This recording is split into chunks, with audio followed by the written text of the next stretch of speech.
Alright. So, ayan na nga guys. Mantika na oh. Nyam nyam nyam nyam.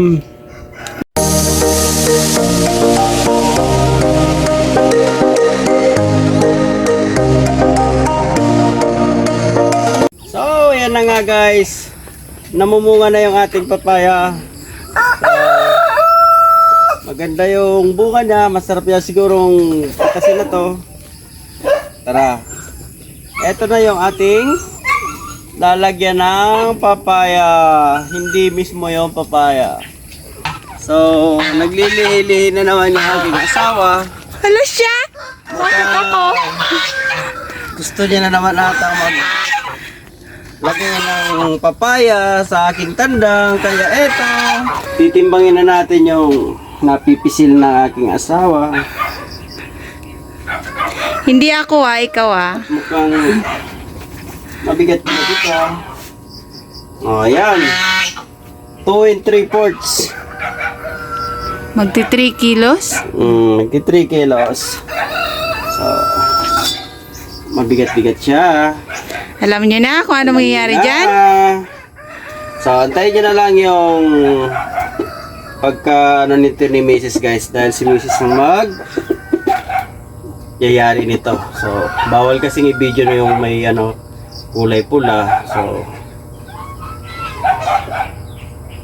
pagka na-chop-chop nyo na lang, siya na lang yung bahala. Mapupunta muna ako sa market at pag-deliver ako ng manok. After 2 hours, ayan, natapos na nga akong magkatay ng manok. O diba, madami siya, gawa nga ng halos magta3 kilo. At tinanggalan ko rin ng balat para naman hindi na dagdag sa aking palalambutin. At ihahanda ko na rin ang sangkap na aking gagamitin, bawang, sibuyas at luya. Ang kinatay nga pala namin ay ito pa yung pinakakaunahan naming mga alagang manok. O diba yung mga nung nakaraan, mga halos piyesta dito sa amin ay ang daming bumili. So, ilan na lang yung natira. Kaya naman, itong aking asawa abay ilang beses na nga na nag-request na ipagluto ko nga raw siya ng manok. Buntis na ata ang aking asawa. Baliktad na, siya na ata yung magbubuntis. O diba? Sa pagkakatay ba naman ng manok, talaga namang oras ang bibilangin bago nga ito maluto. O diba? Ganon katagal. Pero dahil nga nag-request ang aking asawa, aba naman pagbigyan natin dahil nga nakailang beses na siyang sabi. At eto nga, okay lang na medyo matagal-tagal gawa nga ng aantayin ko pa naman yung papaya at yung gata. At dahil nga si Habi ay busy pa at nag-deliver pa nga siya ng manok sa bayan. Kaya naman okay lang kahit abutin tayo ng tanghali sa paggagayat ng ating sangkap at pagluluto, pagpapalambot ng manok. Kung bakit kasi kahirap magkatay ng manok kapag mag-isa. Lalo't malaki ang napili niya. O dahil ayan, request nga ng aking asawa, kaya naman wala na tayong magagawa, gawin mo na lang day. So ayan, ito na naman yung pamintang didik-dik, o diba? At asin. So ito yung manok. So lalagyan ko nga muna nitong dinurog kong paminta. Diba? Kailangan bago ka malang gumamit ng paminta, kailangan pa magdurog. Tapos lagyan natin ng asin para kumapit na yung lasa niya. Bago ko nga siya isasangkot siya.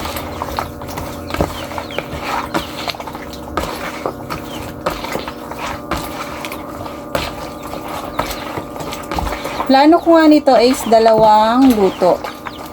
Gusto ko yung isa ang gata, tapos yung isa naman ay ia-adobo ko, tapos saka ipiprito yung mga laman. So, 2 mino nga yung aking gagawin.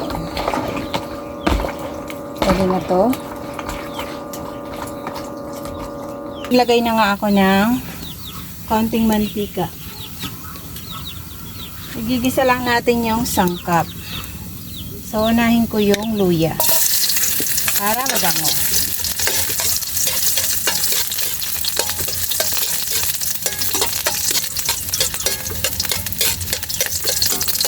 Tapos, bawang sibuyas.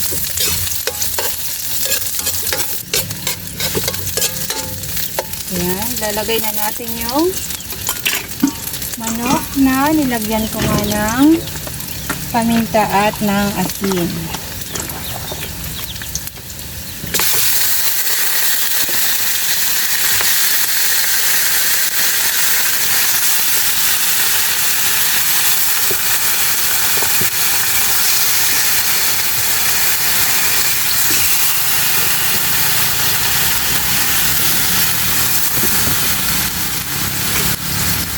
Haluin lang natin.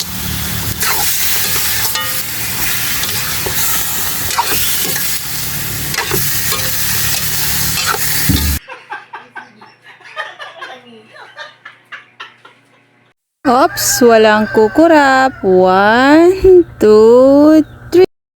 Nagulat nga ako. Abay, tumalsik yung puso ng manok. Abay, ayaw ate magpasama sa pagluto. Tapos, tatakpan ko muna to. Dahil luluto muna natin sa kanyang sariling mantika. Mantika agad ang ayan.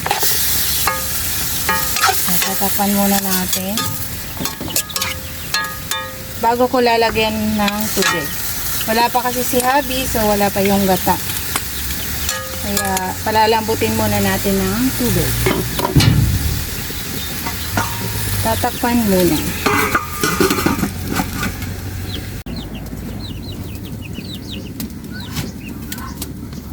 Haluin muna natin. Oh! Ayan. So, hindi na pala natin kailangan magdagdag na ay maglagay ng tubig. Dahil, oh, tingnan nyo naman, oh. So, hindi na pala. So, yan na lang yung magluluto sa kanya. Hintay natin hanggang sa lumambot. Okay. Ayan, natuyo na nga yung ating sinasangkot siya. Kaya nakakaungin ko muna dahil wala pa nga si Habi. So, wala pang gata. Baka yung adobo muna ang aking lulutuin. Kumuha lang ako ng ilang pirasong laman. Ayan. Tapos nilagyan ko na rin ng tubig kasi hindi pa siya ganon kalambot. Pero mainit na nga yung aking nilagay para hindi na nga ako magpapakulo. Tapos nilagyan ko ng toyo at saka ng konting pampalasa. So, ayan. Antayin ko lang siyang kumulo hanggang sa kung pwedeng maubos nga yung sabaw. Tapos, maya-maya lalagyan ko rin ng konting suka. Tapos, bago ko nga siya ipiprito. Dahil malambot na yan, lalagyan ko nga ng konting suka. Konti lang. Yan, okay na yun. So, ayan, antayin lang natin maubos yung sabaw bago ko piprituhin. Maubos na yung sabaw, dito ko na rin lang piprituhin. So, lalagyan ko na ng mantika. So, dahil maliit lang yung aking kawali, so babalik na rin ko na lang pag naluto na yung kabilang side.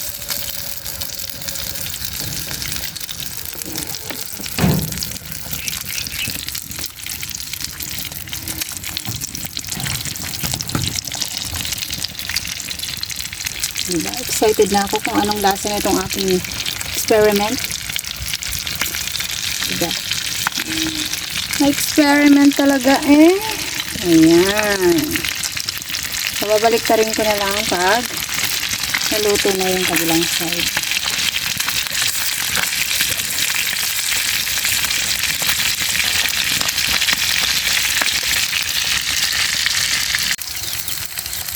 Ayan na, o diba?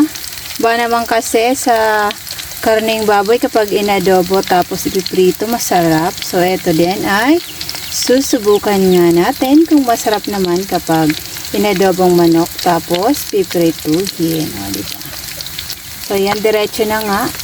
Dito na rin ako naglagay ng mantika. Dito na rin yung prito. So, isahang kawali na lang sa aking maliit na kawali. Ayan, konti lang yung apoy kasi luto naman na. Piniprito na lang. Natatakam na ako.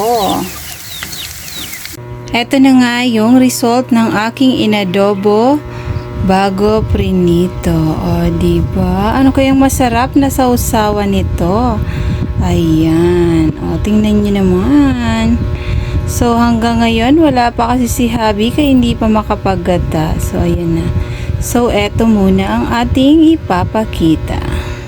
So, ayan, after 100 years, nakauwi na rin ang aking asawa. Dala ang papaya at ang ating panggata sa manok. O, di ba? Katagal. Naluto ko na lang. O, nadaustos na yung cellphone ko. O, ayan. Katagal. Anong oras na, o? Alas 12 na eh. Di pa kami nanananghalian. So, ayan. Magulo yung ating mesa. Pwede na yan. Ba naman to? Ang tagal eh. Nakaluto na lang ako ng adobo na prinito. Adobong prito. Ano, yun na lang kaya muna ulam natin. Mas masarap yung dalawa niya.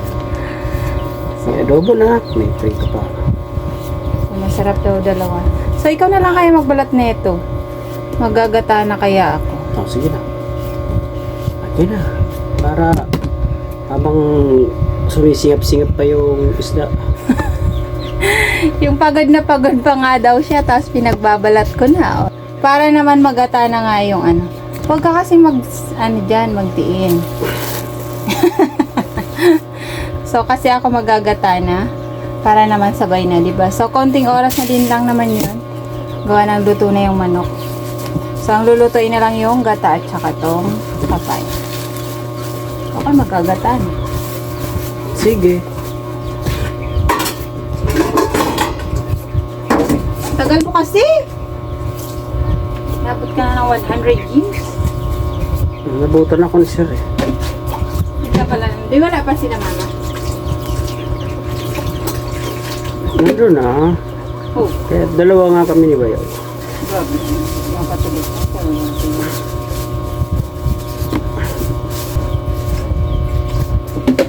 Lulutuin na rin lang.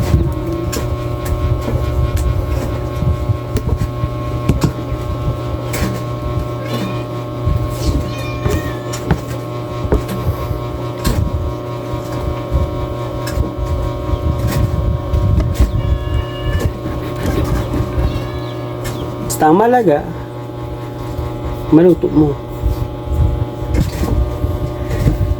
Grabe ba naman ang paglilihi? Aba. So, akin pa binaling. Kahit siya naman ang gustong kumain.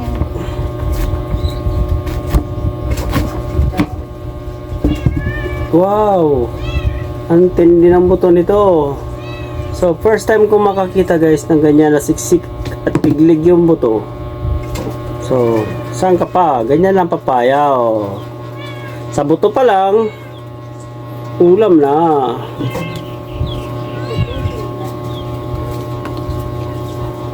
Kinakain to ang buto na may mga sakit sa ano, sakit sa laman loob, mga colon. Matindi talaga yung ano nito, oh. Kakaibang papaya to, ha. Matindi ang variety nito, ah. Nakatumugo na yun. Ito mo, ang late na papaya pero tingnan mo yung buto, oh. Kakaiba. Oh. Ito mo, yan yung kalahati, oh. Oh. Oh, kita mo? Grabe yan. Wala kang makita espasyo dyan, oh. Solid na solid yan, oh. Kung gaano mo siya biniyak, ganoon din yung buto niya, no. Matindi yung variety nito. Tuyo na ba? Ay, ano? Hilog na yung ano? Hindi pa. Hindi pa, pero may ibang parting ano na, nagiging kulay brown. Baka tumubo ito. Wala yun. Oo, hiwalay nga. Papatuyuin natin. Wala yun. Tuyuin natin para makakuha tayo ng variety sa... Ang tindi, oh. Tama, oh. Oh. tinatanggalan mo ng ano, talagang lumalaban. Tinatanggalan mo ng ano, lumalaban. Oh. Pwede nga ito, tuyo na. Ang galing. Ang galing. Pwede to.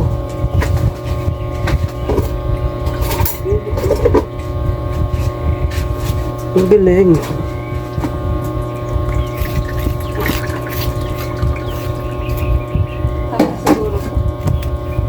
Ang galing ng papayang ito.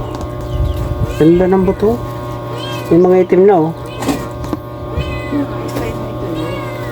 Tuyo natin to.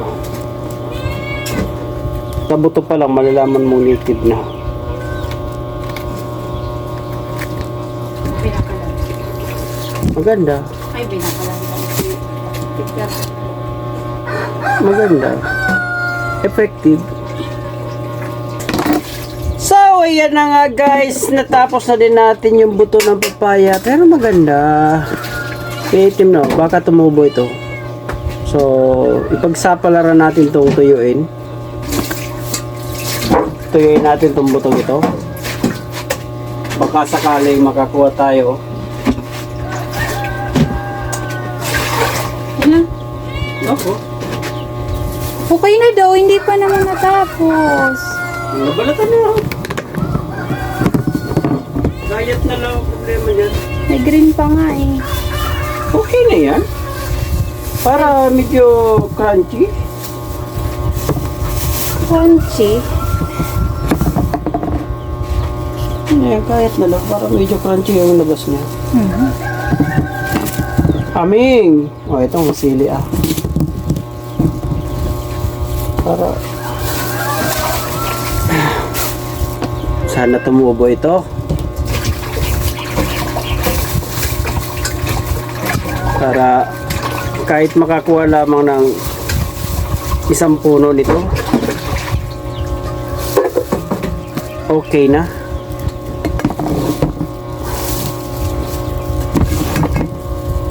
Kahit isa lang. Wala siguro yun.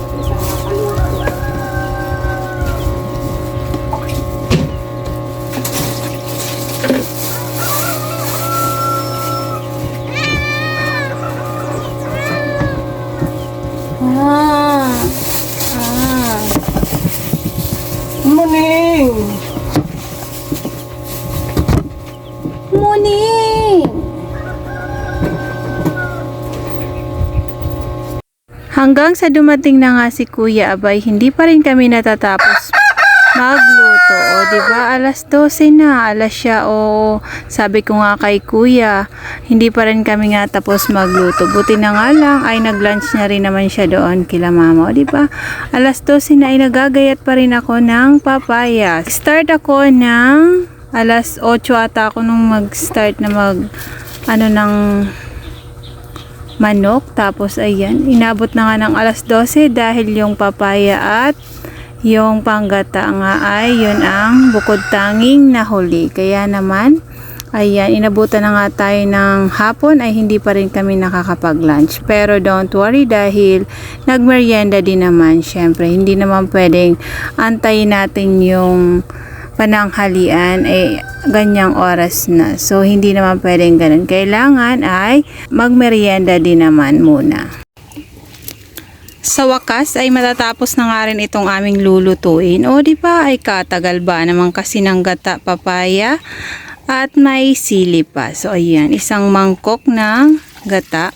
So hindi na ako nagkakangata, isahan na lang gawa ng luto na rin naman yung manok. Konting ano na lang, oras ay maluluto na yan. So yung gata papaya na lang ang lulutuin. Tapos, 5 pirasong sili, yung 2 ay pinahati. Abay, sanay ba naman sa maanghang? Paano naman kaya yung hindi? So, mukhang tabingi yung iyong kawali, mahal. Baka naman iyan ay matapon.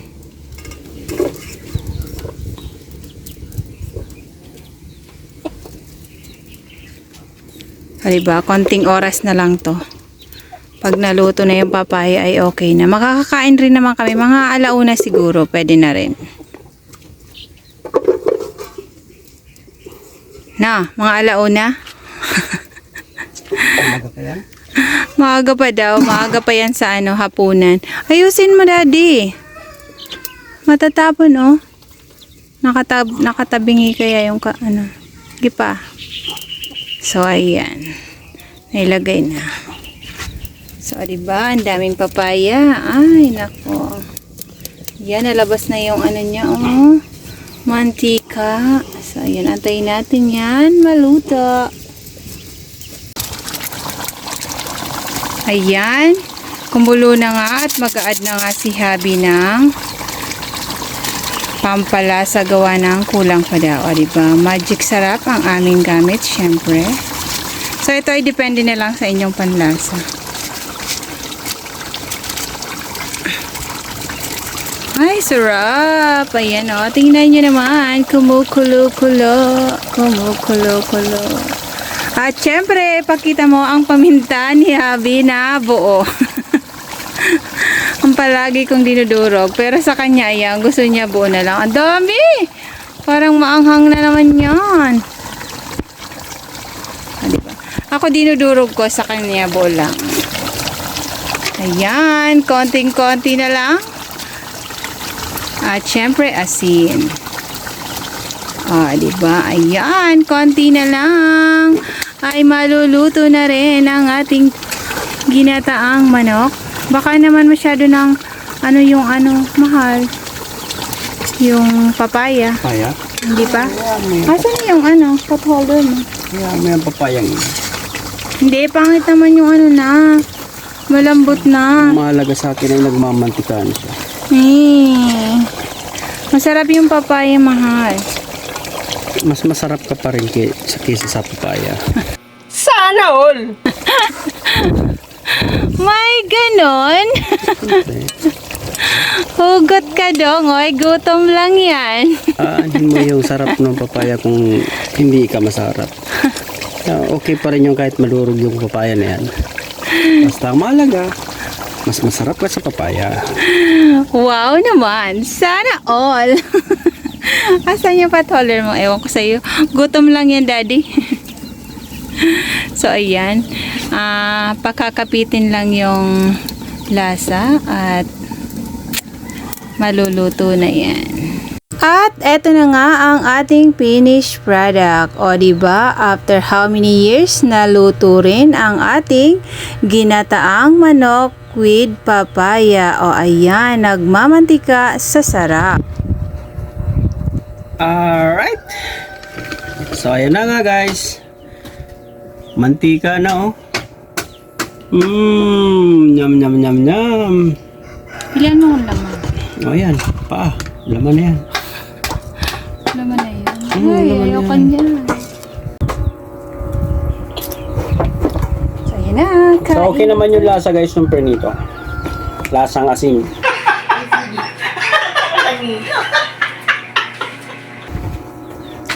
Grabe siya, asin lang. Inadobo ko pa yan bago ko yung prinito.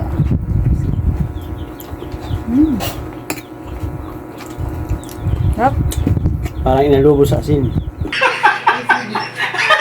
Hindi.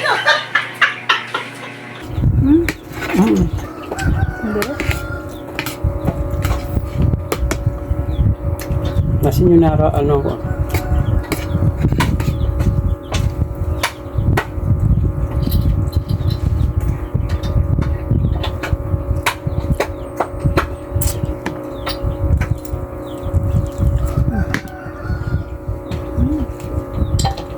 Yummy.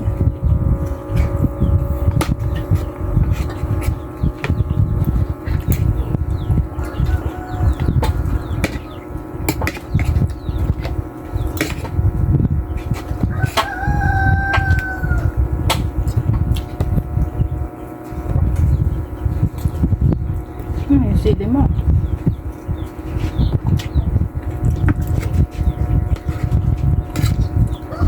Okay naman. Mahang. Hindi. Matamis.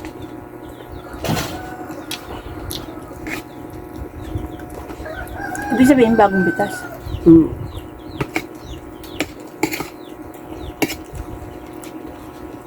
Sakto lang yung papaya. Hindi na. Tama lang. Kuha na kayo ng kanin para naman sabay-sabay na tayong kumain. O diba, kahit inabot na nga kami ng alauna bago man lang makapag-lunch, abay, sulit naman dahil sa masarap na ulam. Kaya hanggang dito na lang muna. Thank you for watching. Bye!